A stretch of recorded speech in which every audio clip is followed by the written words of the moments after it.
São 6 horas e 47 minutos. O brasileiro trabalha quase 6 meses por ano para pagar impostos. Esse é um cálculo feito pelo Instituto Brasileiro de Planejamento Tributário. Traduzindo, você trabalhou do começo do ano até hoje, 25 de maio, só para pagar os tributos. Aqui em Fortaleza vai haver uma discussão sobre esse assunto hoje. Vou conversar com a Gislaine Carneiro. Bom dia. Gislaine, como é que o contribuinte pode exigir respeito? Bom dia, Joana. Bom dia a todos. Olha, a melhor dica é acompanhar os gastos dos recursos do município, do estado e da União. Para falar sobre esse assunto que interessa a você, contribuinte, eu converso agora com o Dr. Cid Marconi, representante do Conselho de Contribuintes do Estado. Bom dia. Doutor, por que a carga tributária do país ela é tão alta? Na realidade, isso é histórico.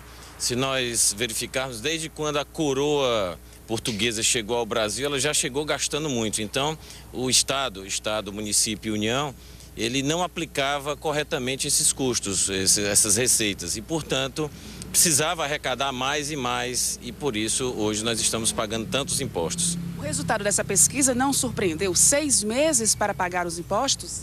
Exatamente, e principalmente hoje, que é o dia do contribuinte. Por que hoje é o dia do contribuinte? Porque desde o dia 1º de janeiro até o dia 25 de maio, nós trabalhamos somente para pagar os impostos. E aqui em Fortaleza nós criamos o INEPAT, Instituto de Estudos e Pesquisas dos Processos Administrativos Tributários, que é uma entidade sem fins lucrativos, onde todos os contribuintes, contadores, advogados, auditores fiscais fazem parte desse instituto, que hoje está promovendo na CDL, Câmara de Dirigentes Lojistas, às 18h30, esse evento para discutir o dia do contribuinte e como o contribuinte pode ter acesso às informações e se defender junto aos contenciosos. Já se fala no Código Nacional de Defesa do Contribuinte? Sim, está se discutindo a criação de um Código de Defesa do Contribuinte a nível de Brasil, inclusive tentando diminuir as alíquotas, o que o Estado do Ceará vem fazendo muito bem, que ele diminui as alíquotas e aumenta a base, ou seja, mais contribuintes pagando imposto, significa menos imposto para cada um, para cada indivíduo, né, o imposto de cada contribuinte. Vamos interromper a nossa entrevista e vamos agora até o estúdio. Roberto, você tem uma pergunta? Doutor Cid, bom dia. Bom dia, Roberto. O contribuinte, ele pode considerar que os seus impostos, os impostos que ele paga e que são muito caros, estão sendo bem aplicados? Eu não consegui ouvir, Roberto. Podia... Vou repetir, então. Assim, aqui no Ceará, nós tivemos recentemente um anúncio do governador dizendo que nós poderemos acompanhar não só como os recursos estão sendo aplicados, mas também acompanhar as obras. Se todos os municípios, os estados e a União fizessem isso também, o contribuinte poderia saber para onde está indo o dinheiro que você pagou de imposto. Os instrumentos de transparência, os recursos que o contribuinte tem para avaliar a transparência dos estados, do município, do poder público, enfim, da União, são suficientes? É possível, por intermédio desses recursos, acompanhar direitinho? Claro que a carga tributária já é muito alta, mas acompanhar direitinho a aplicação desses recursos?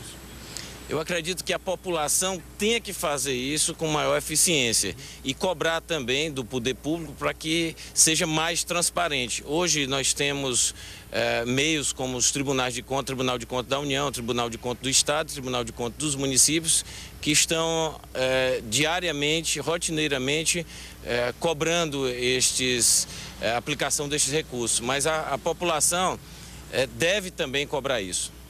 O senhor falou, mas logo no início, hoje é o dia do contribuinte, ontem foi o dia do detento.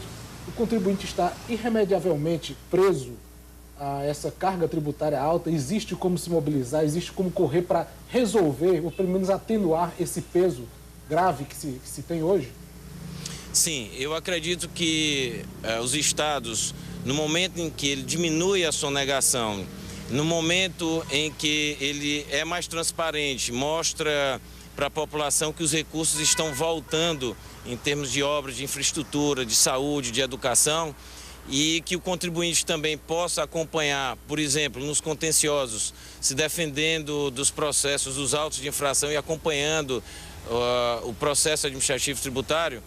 Eu acredito que nós vamos conseguir diminuir a carga tributária e aumentando esta base, como o Ceará está dando exemplo. Doutor Cid, qual é a avaliação que o senhor faz? O senhor acha que a população está cumprindo com esse papel de também ajudar na fiscalização? Eu acredito que uma parte da população está cumprindo esse papel, mas a grande maioria não, por falta até de conhecimento. Porque mesmo no meio empresarial, não se busca a defesa no processo administrativo tributário. Nos contenciosos tributários, é muito mais rápido o processo, é muito mais barato, porque inclusive as perícias são pagas pelo próprio Estado, e é muito mais fácil se defender. E pouquíssimos contribuintes vão aos contenciosos tributários. Eu faço parte do CONAT aqui no Ceará e do CARF a nível federal. E eu vejo isso, que não existe sustentação oral, não existe defesa. Então o contribuinte precisa ser mais bem informado e se defender e conhecer dos seus direitos. A Justiça tem dado respostas adequadas para essa demanda? Afinal de contas, o senhor está lembrando aí que contencioso, questões administrativas. A resposta tem sido ágil, a Justiça, para avaliar essas pendências, essas pendengas, vamos dizer assim, relacionadas à carga tributária, a tributo? Infelizmente não, porque nós sabemos que os processos são inúmeros e a maior parte desses processos no Judiciário é exatamente envolvendo o Estado, município, Estado e União. E o que nós vemos também é uma demora muito grande nesses processos no Judiciário. Mas, na realidade, nós procuramos envolver também os juízes no Instituto de Estudos e Pesquisas dos Processos Administrativos Tributários para que possam ter um maior conhecimento. Ok, doutor Cid Marconi, muito obrigada pela sua participação aqui no Bom Dia Ceará. Obrigada, Gislene, também. Bom dia. Obrigado, bom dia.